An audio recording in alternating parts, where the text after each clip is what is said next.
O concílio termina em 8 de dezembro de 1965. A Assembleia conseguiu uma grande vitória sobre a pesada máquina do Vaticano. Um novo estado de espírito passa a reinar na Igreja, o colegiado.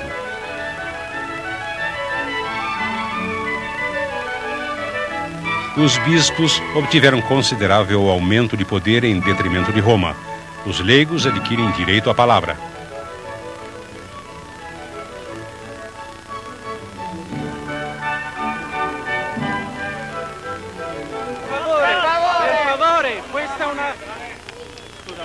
Como a noite de 4 de agosto de 1789 representa a abolição dos privilégios da velha monarquia católica. Em outubro de 69, a contestação explode sob as janelas do Papa. O questionamento da autoridade resultado do concílio se manifesta no clima de 68. Os jovens padres reivindicam a abolição, segundo seus próprios termos, de um sistema clerical alienante para a ira de alguns católicos tradicionais.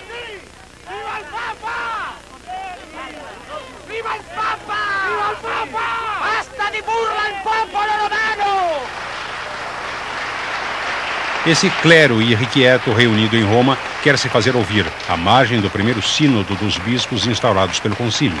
Esses padres vindos de toda a Europa declaram: a destruição do clero é a condição sine qua non para a liberdade dos homens, cristãos ou não. Eles reivindicam o acesso à liberdade de trabalho, à liberdade política e à liberdade sexual. E aproveitam para denunciar o conservadorismo da Igreja, muito distante das lutas sociais e políticas. Nous sommes d'une Église qui croit être en règle en dénonçant les petits péchés, tout en gardant le silence sur les péchés tellement monstrueux qu'ils scandalisent les peuples. Silence sur l'avènement des fascismes. Silence sur l'économie basée sur le seul profit. Silence sur le racisme qui humilie les hommes. Nous sommes d'une Église silencieuse qui préfère sa sécurité à sa mission. Chefiando a delegação francesa está um padre contestador, Jean-Marie Triard. Em 1968, éramos padres que pensávamos que era certo acompanhar os jovens e as pessoas que se questionam, participar das manifestações de 68. Mas talvez devêssemos também arrumar as coisas em nossa própria casa, na igreja. Se queremos pregar um evangelho de liberdade, seria preciso que fôssemos pessoas livres.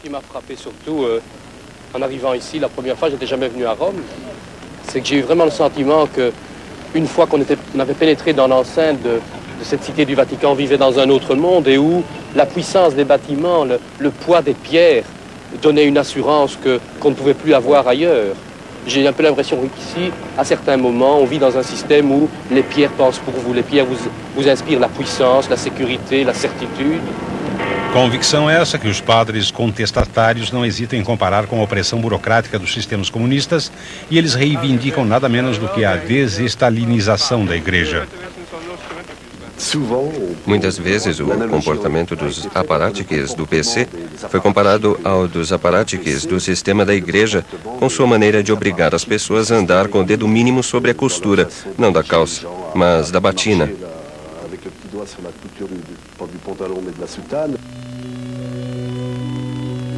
Em 1970, Paulo VI se pronuncia sobre o casamento dos sacerdotes. É um não definitivo, para a imensa decepção de muitos deles que esperavam uma reforma após o concílio, como o abade Baudouin. Robert Baudouin era pároco em Tilleul, uma pequena cidade da Normandia. Ele amava sua empregada, que também o amava, e era do conhecimento de todos. O arcebispo considerou isso intolerável, enquanto que as pessoas o aceitavam plenamente, porque sentiam que era um pároco a serviço deles. Então, quando fomos vê-lo, faltavam poucos dias para sua saída do presbitério, e ele estaria na rua, sem teto, sem seguro social, sem aposentadorias, sem possibilidade de reconversão aos 60 anos. É uma demonstração de desprezo pelo homem. Fazê-lo passar por isso, enfim, é um princípio inaceitável.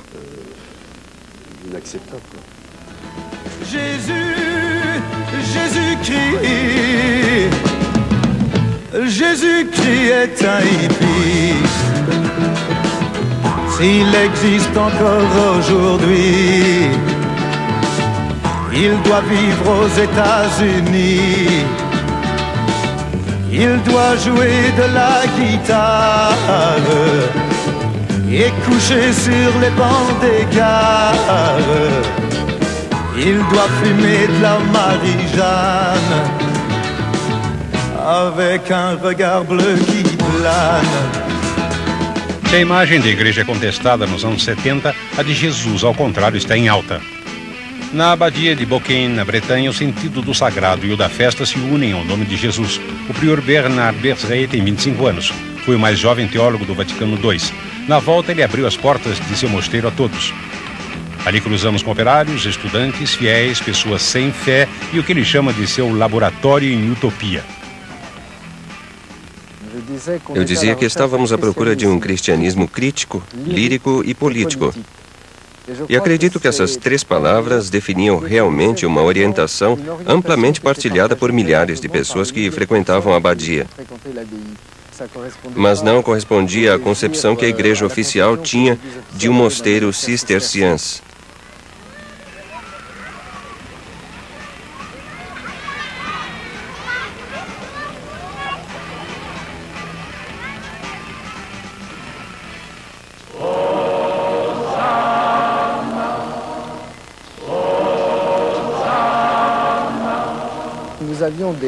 Nós tínhamos festas litúrgicas que adquiriam grande dimensão, durante as quais chamávamos dramaturgos, coreógrafos, músicos que tocavam música contemporânea, porque o aspecto lírico nos parecia muito importante.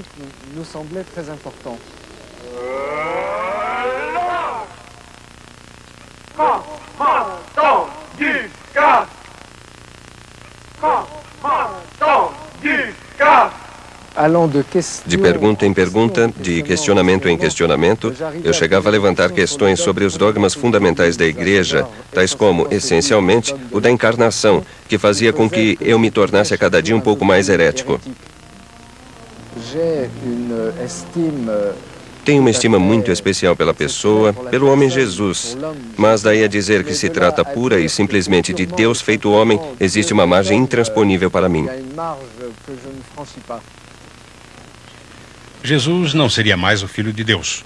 Isso a igreja não tolera. As pesquisas de Bernard Berset levaram-no longe demais e ele é destituído de suas funções. O jovem e brilhante teólogo do Vaticano II acabará por deixar a vida religiosa. O impulso dado pelo concílio despertará outras correntes de pesquisas em todos os cantos do mundo nos anos 70. Na América do Sul, muitos padres denunciam situações políticas e econômicas catastróficas. Eles ensinam a teologia da libertação. Trata-se de uma releitura do Evangelho sob a luz do marxismo. Afirmam eles, tudo é política. A igreja há muito tempo apoia o poder vigente.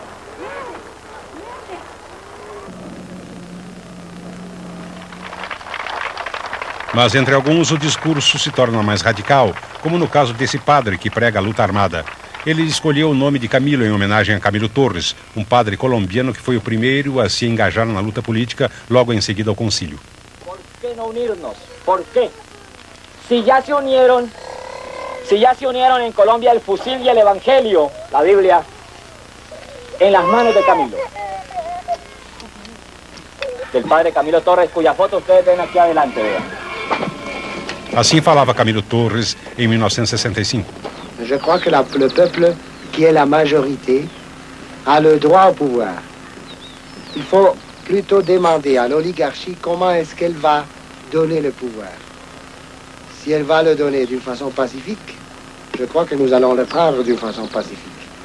Mais si elle ne va pas le lâcher, alors nous allons le prendre d'une façon violente. 4 meses mais tarde, Camilo Torres foi morto durante um confronto com uma patrulha do governo.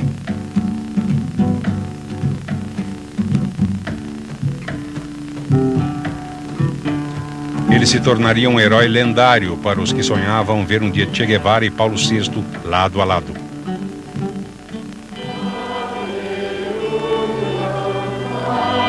É demais, é demais. Monsenhor Marcel Lefebvre protesta violentamente. Toda essa modernização beneficia apenas os opositores da igreja, a começar pelos marxistas. A partir de 1970, ele cria um seminário em Ecône, na Suíça, contra a abertura conciliar.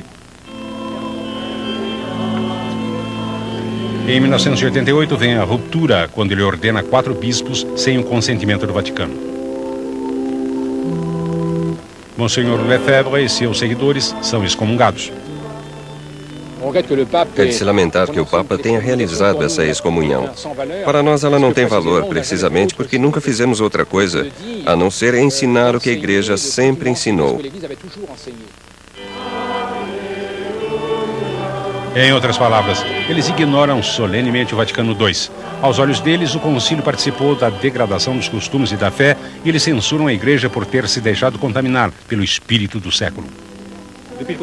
Desde o Concílio Vaticano II, percebemos que a Igreja passou a aprender com o mundo. Ela ouve o mundo, talvez para agradá-lo. Existe uma adaptação que, na verdade, representa uma traição de sua mensagem, pois a Igreja se deixa conduzir pelo mundo moderno.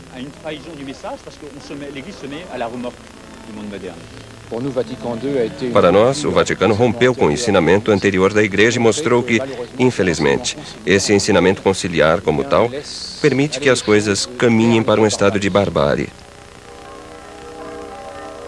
Entre a contestação dos progressistas e a irritação dos integristas, o Concílio Vaticano II conseguiu, entretanto, a adesão da imensa maioria de fiéis que seguiram o Papa e seus bispos.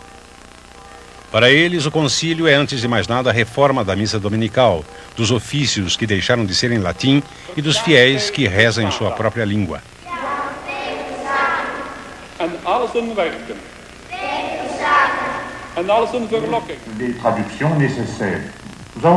Em 1965, uma equipe de escritores, de teólogos e de músicos dedica-se a traduzir a liturgia latina para os países francófonos.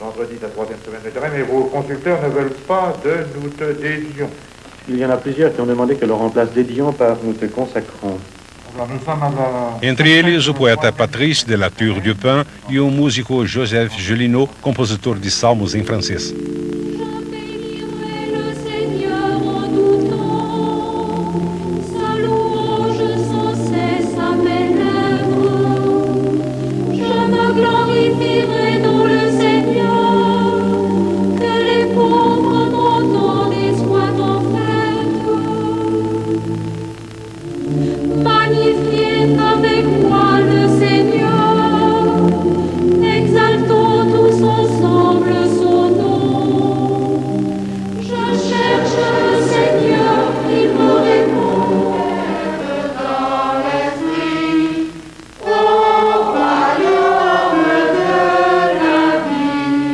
Mesmo assim, muitos fiéis, ao constatar que as missas estão mais vazias a cada domingo, se perguntarão se o concílio atingiu seu objetivo.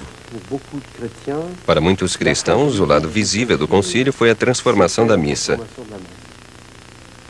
E acho que provavelmente nos faltou habilidade, no sentido que numa cidade como Beauvais, por exemplo, penso que havia cerca de 30 missas dominicais, no conjunto de paróquias e comunidades, e acho que praticamente todas passaram para o francês de um dia para o outro.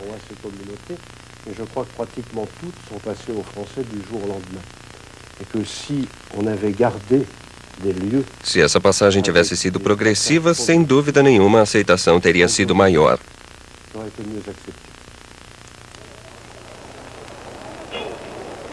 Se a missa de domingo está em baixa, a fé popular continua viva como sempre.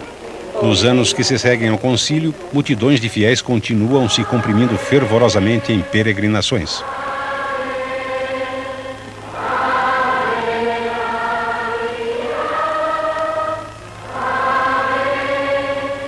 Não houve nenhum arrefecimento na devoção a Lourdes, Fátima ou mesmo aos perdões bretões, como os de Cantan.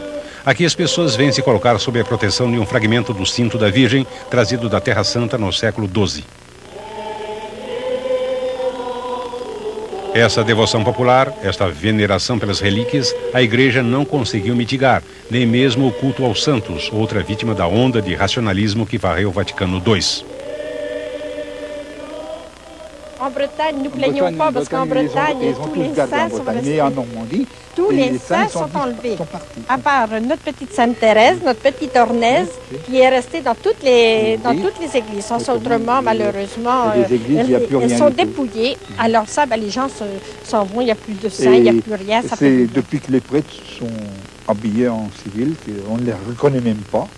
Ils ne portent plus leur croix. Ils ne portent même plus de croix ni rien. Et ça, Essa fé popular sabe ignorar as mensagens da igreja que lhe convém. Em 1981, aqui em Medjugorje, na Iugoslávia, a Virgem teria aparecido diversas vezes. A igreja, pela voz do bispo de Mostar, recusou-se até agora a reconhecer as aparições e os milagres. Mas nem mesmo a guerra impediu que peregrinos de toda a Europa viessem fazer seus apelos à Virgem.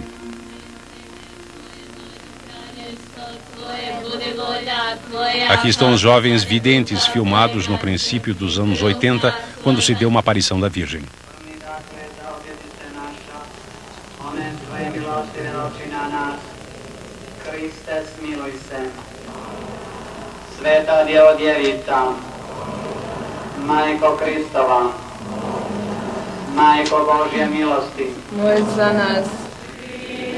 A igreja está certa ao continuar se recusando a reconhecer as aparições, tendo suas reservas diante do sobrenatural, dessa fé muito ávida de emoção e de mistério?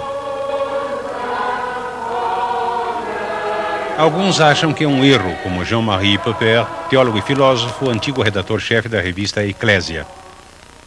A igreja pós-concílio abandonou o sagrado, o mistério, toda a dimensão sobrenatural, toda a expressão sobrenatural dos ritos. Claro que é um terreno fértil para seitas, porque existe um apetite pelo sagrado.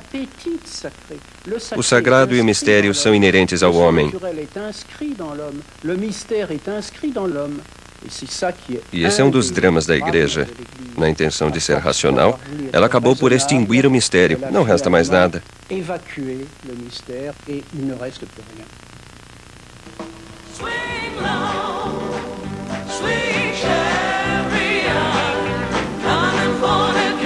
Teria sido a fé popular que inspirou os carismáticos americanos?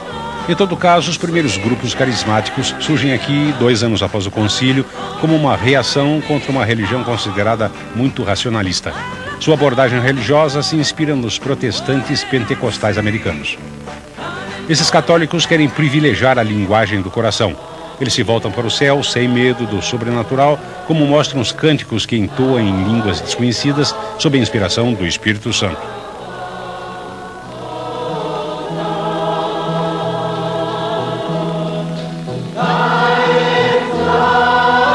No começo dos anos 70, o movimento recruta mais e mais fiéis para grande constrangimento dos bispos americanos.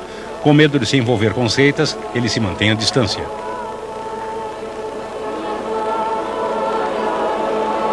Uma das grandes vozes do concílio, o cardeal belga Suenens, conseguirá que Roma reconheça os carismáticos em 1975. Por que razão Paulo VI teria acolhido generosamente esses católicos, cuja prática parece bastante distante do espírito do Vaticano II? Paulo VI viveu de forma traumática, eu diria, o pós-concílio em sua aplicação concreta nas comunidades cristãs. E os movimentos carismáticos lhe proporcionaram uma compensação, um apaziguamento, uma tranquilidade de espírito ao declarar: o Concílio Vaticano II não faz apenas a revolução dentro da igreja, ele conduz uma nova geração que irá impulsionar a igreja em direção ao ano 2000, sem estratégias de dissidência, de contestação, de revolução.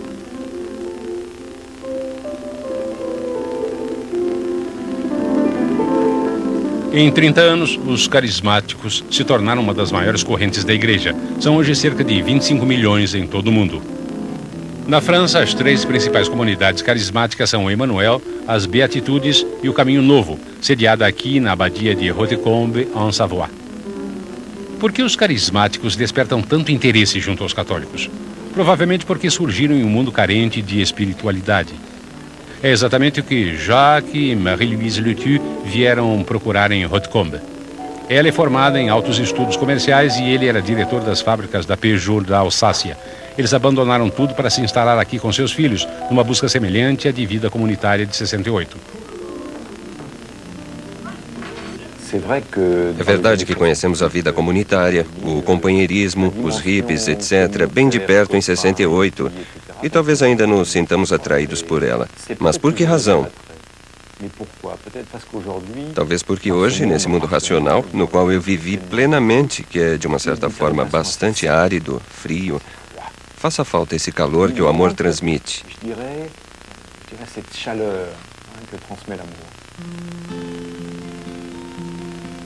Os carismáticos são recrutados frequentemente nas classes mais favorecidas da sociedade, em meios onde o bom desempenho social é obtido através de competição, estresse e angústia profissional.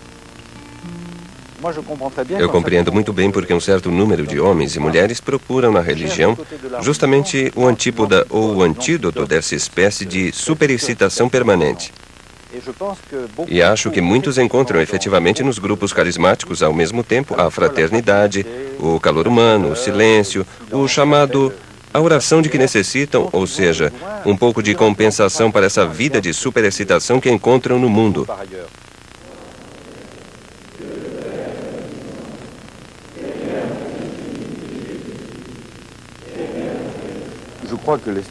A instituição agiu acertadamente com relação aos carismáticos. A Igreja Católica tem a arte de saber integrar, recuperar, mas no bom sentido do termo. A atitude da Igreja com relação ao movimento carismático faz parte de uma estratégia política, ainda que em algum momento ela possa tê-los considerado um pouco estranhos ou mesmo meio malucos. De forma que os carismáticos seriam os filhos do Vaticano II. Filhos inesperados que surpreenderiam muitos padres conciliares se voltassem aqui, a São Pedro de Roma. O concílio deixou em 1965 uma igreja aberta sobre o mundo, preocupada com a realidade de seu tempo. O teólogo Hans Küng resumiu esse estado de espírito na célebre fórmula: na igreja, de agora em diante, o lema é liberdade, igualdade e fraternidade.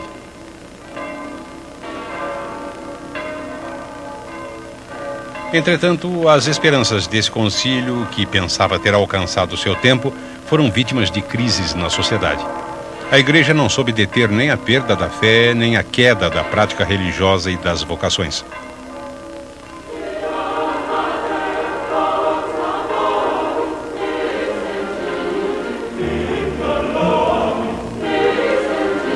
O concílio sofreu a ressaca de um mundo em crise, talvez por ter navegado muito perto das realidades desse mundo, do desmoronamento de seus modelos, de seus sistemas, de suas convicções.